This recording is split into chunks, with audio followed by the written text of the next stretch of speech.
I'm Daisy, sitting here in my new office, looking out at the city skyline. I'm reminded of how far I've come.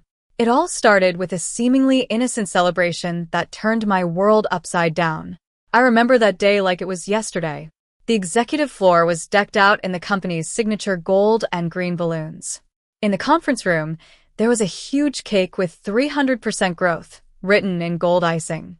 As I walked in, I was greeted with a standing ovation. We'd achieved 300% growth in 15 months during a tough economic downturn. I felt like all those late-night strategy sessions and sacrificed weekends had finally paid off. My boss, Victor, the CEO, put his arm around me and squeezed my shoulder. He had that proud smile on his face, the one I'd been working so hard to earn for 2 years. "Outstanding work, Daisy," he said. "Let's give another round of applause for the growth our marketing department has achieved." The room erupted in applause again. My team looked at me with respect and admiration, as if they knew they'd backed the right person. Victor then raised his hand for quiet. "Today marks a turning point for our company," he said in his announcement voice, the one he used before big changes. "With this incredible momentum, we need fresh, forward-thinking leadership to take us to the next level." I nodded, thinking he was building up to my promotion, the VP position that had been dangled in front of me for 15 months. But then, the conference room door opened, and in walked a young man. I later learned his name was Ryan. He was in his early 20s with a trendy haircut and a designer suit that was just a bit too big for him. Victor's smile got even wider. "I'd like to introduce everyone to Ryan, my son. He'll be taking over as our new vice president of marketing, effective immediately." The silence in the room was deafening. It felt like all the air had been sucked out. Ryan walked straight up to me, his hand outstretched. "I've heard so much about you," he said. "Dad says you've built an amazing foundation for me to work with." I felt like I was just the base they'd laid so this nepotism-fueled kid could claim the top spot. I forced a smile and shook his hand, congratulating him. Meanwhile, the emails I'd sent that morning to our 5 biggest clients were already in their inboxes. I had lunch meetings scheduled for the next week. I was in a state of shock. 3 years at this company, working 14-hour days, and I was being replaced by someone with no real experience. When people started to leave the conference room, Victor pulled me aside. "Daisy, I need you to help Ryan transition. Show him the ropes. Introduce him to the clients." I nodded, but inside I was seething. I knew I'd been demoted without a change in title. I'd be doing the VP's work while Ryan got all the credit. "Of course," I said, happy to help Ryan succeed. Victor squeezed my shoulder again. "You're a team player, Daisy. That's what I've always liked about you." I thought to myself, team player is just a fancy way of saying a woman who doesn't complain when they screw her over. I went back to my office, closed the door, and just sat there. I wasn't crying or screaming. I was eerily calm because something inside me had snapped. I remembered that feeling of disappointment turning into clarity. I knew then that I had to take action. My phone buzzed. It was a text from my friend Lily in accounting. "WTF just happened? Call me ASAP." I didn't call her. Instead, I opened my laptop and pulled up the dossier I'd been compiling for 8 months. I wasn't stupid.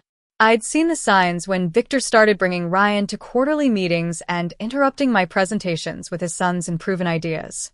The dossier had all the details: client relationships, campaign strategies, and most importantly, the truth about our biggest client, Sterling Enterprises. They accounted for 35% of our revenue, and Victor had been falsifying performance metrics to keep them on board. I discovered it by chance 4 months ago and decided to document everything, thinking of it as an insurance policy. At 4:30 that afternoon, Ryan knocked on my office door. "Hey, got a minute? Dad thought we should start the transition today." He sat across from me, crossing one leg over the other and examining his perfectly manicured nails. "So, what should I know first?" I gave him a warm, professional smile. "Well, let's start with our client roster. Why don't we go through them one by one?" For the next hour, I gave him the surface-level overviews he expected. Nothing he couldn't have found in our quarterly reports. He took a few notes, mostly nodded, and checked his phone at least 10 times. "Great. This is super helpful, he said as he stood up. Dad's taking me to dinner with the Sterling team next week. Maybe you could prep me before that. Actually, I said, I've already scheduled a lunch with Mr. Thompson from Sterling tomorrow. It's a routine check-in. Why don't you join us? Ryan looked panicked for a moment. Tomorrow I have a golf thing with some friends. I finished for him. No problem. I'll reschedule for next week, so you can join. Relief washed over his face. That would be great. Thanks. After he left, I sent a text to Mr. Thompson. Looking forward to our lunch tomorrow. I have some important information to discuss. That night, I couldn't sleep. I sat on my balcony on the 12th floor, looking at the city lights. I thought about loyalty, about the value of my work, and how the company had treated me like a disposable asset. My sister called around midnight. Mom said you sounded weird on the phone. Everything okay? I told her about the promotion, about Ryan, and about standing there eating cake that was supposed to celebrate my success while being replaced. Quit, she said immediately. With your track record, you could get a job at any marketing firm in the city. It's not that simple, I told her. Why not? She asked. I didn't have a good answer. Was it pride? The 2 years I'd invested? I just said, I'm not done there yet. The next morning, I dressed carefully.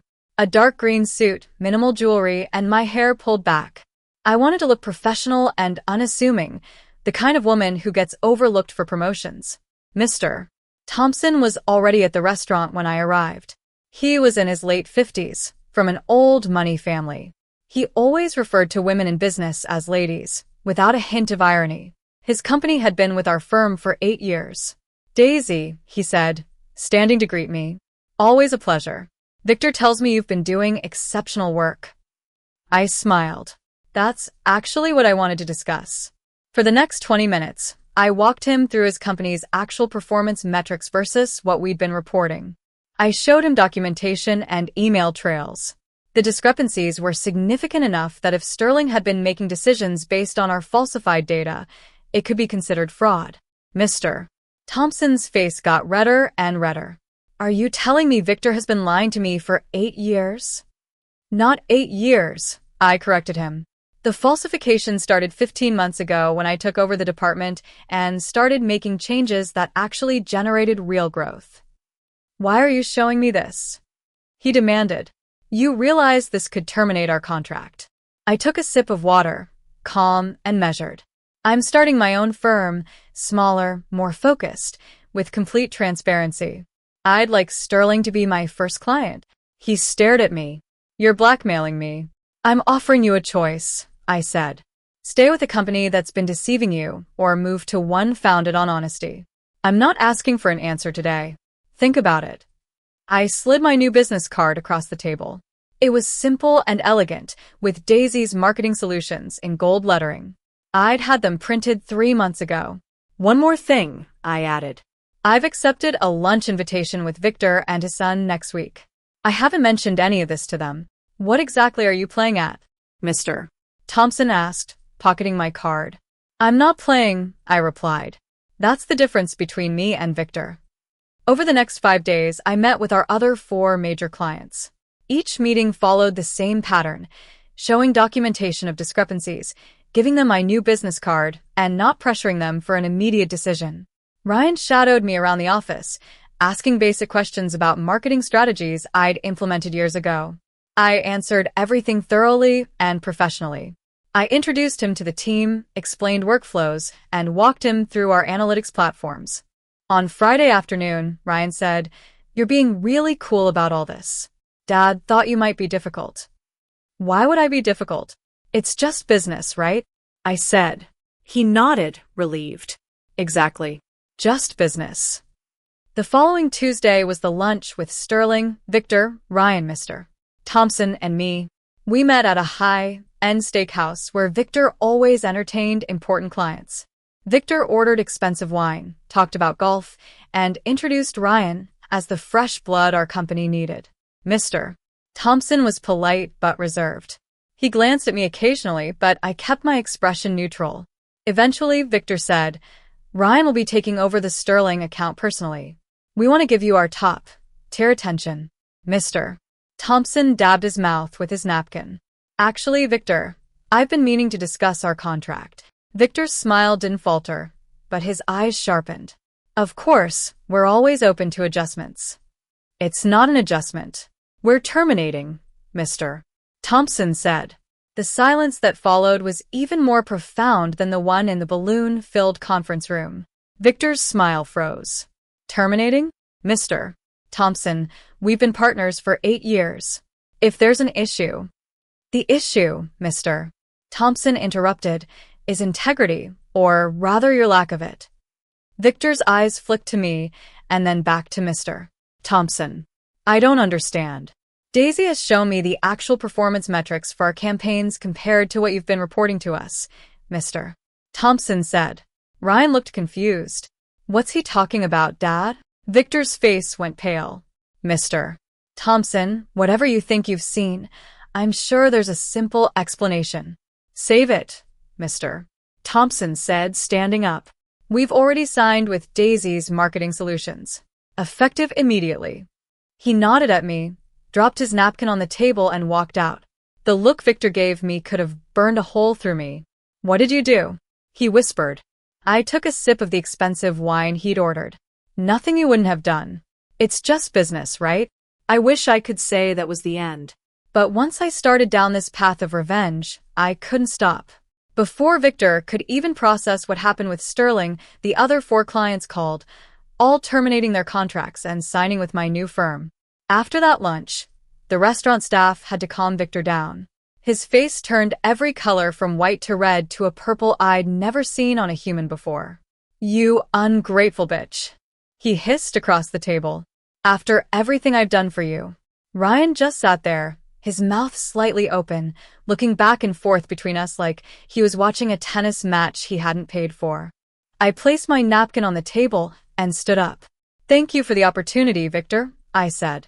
I turned to Ryan with a professional smile. Best of luck with your new position. I'm sure you'll grow into it. As I walked out, I could hear Victor on the phone, his voice panicked, probably calling his lawyers. But I had copies of everything, every falsified report, every email where Victor directed me to adjust numbers, every single receipt. By the time I reached my car, my phone was blowing up. First, Lily from accounting. What did you do? Then my team members one by one. Then the COO. I turned my phone off and drove straight to my new office space, a modest suite I'd leased 3 weeks earlier. The next morning, the company's stock had dropped 10%.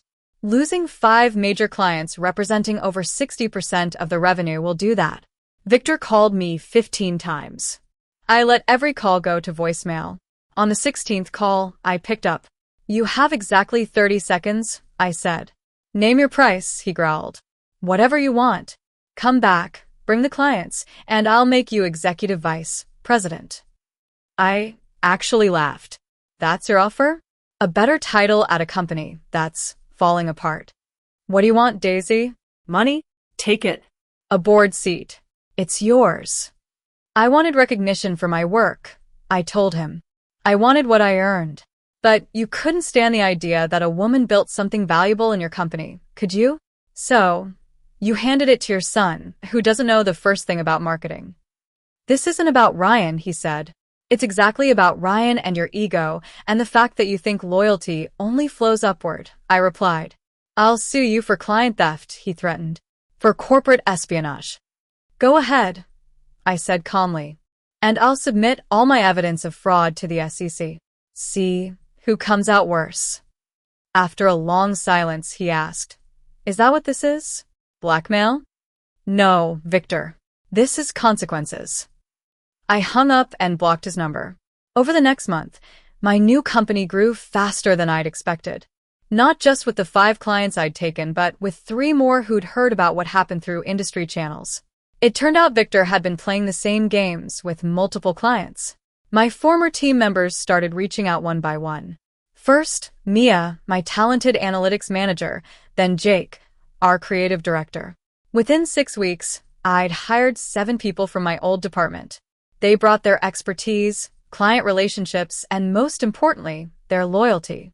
Victor sent me messages through other channels, mutual connections, industry events. He was willing to settle, to make peace. I ignored them all. One evening, after everyone had left the office, there was a knock on my door. It was Ryan. He looked different. Thinner, his suit now fit him perfectly, but there was less of that cocky swagger. "Can we talk?" he asked. I gestured to the chair across from my desk. 5 minutes. He sat down, rubbing his palms on his knees. "The company's filing for Chapter 11 next week," he said. I nodded. I'd heard from my friends in their finance department. "Dad's being investigated by the SEC," he continued. "And 3 other clients have filed lawsuits."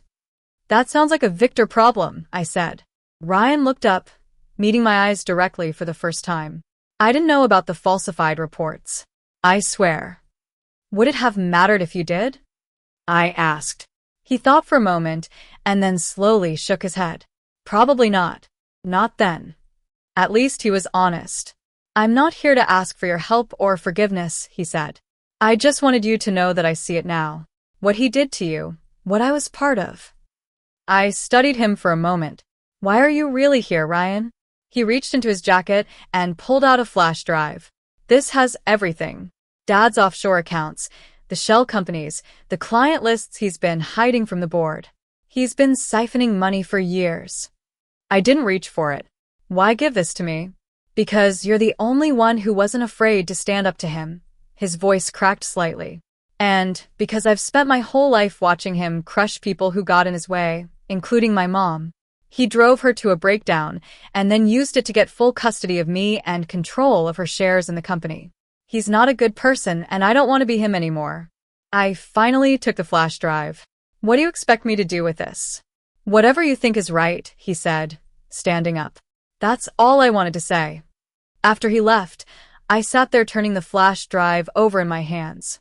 I should have felt triumphant, vindicated. Instead, I felt exhausted. I plugged in the flash drive. Ryan hadn't exaggerated. Victor had been stealing from his own company for over 8 years. Millions of dollars siphoned through elaborate financial schemes, client contracts with hidden clauses, and evidence of tax fraud that would make an IRS agent drool. I didn't go to the SEC. I didn't call the police. Instead, I called Ethan, a business reporter who'd been covering Victor's company's decline. "I have a story for you," I said, "but I need certain assurances." The next morning, his expose hit. It detailed every aspect of Victor's fraud except the parts involving Ryan. The article mentioned an anonymous insider who provided documentation. By noon, Victor's company had halted trading. By evening, he was being led out of his office building by federal agents, cameras flashing in his face. I watched it all unfold on the news, sitting in my living room with a glass of wine. There was no cheering, no celebration, just a sense of closure. 3 days later, Ryan showed up at my office again. "Thank you," he said simply, "for leaving me out of it." I nodded. "What will you do now?" He shrugged. "Start over somewhere new. Maybe actually learn the business from the ground up." "Good luck with that," I said. He turned to leave, then paused. "He always said you were the smartest person in the company. Even before all this, he was afraid of you." "He should have been afraid of underestimating me," I replied. After Ryan left, Mia came into my office. "Was that who I think it was?" "Yes," I said. I looked out my window at the city skyline. It felt like it was over.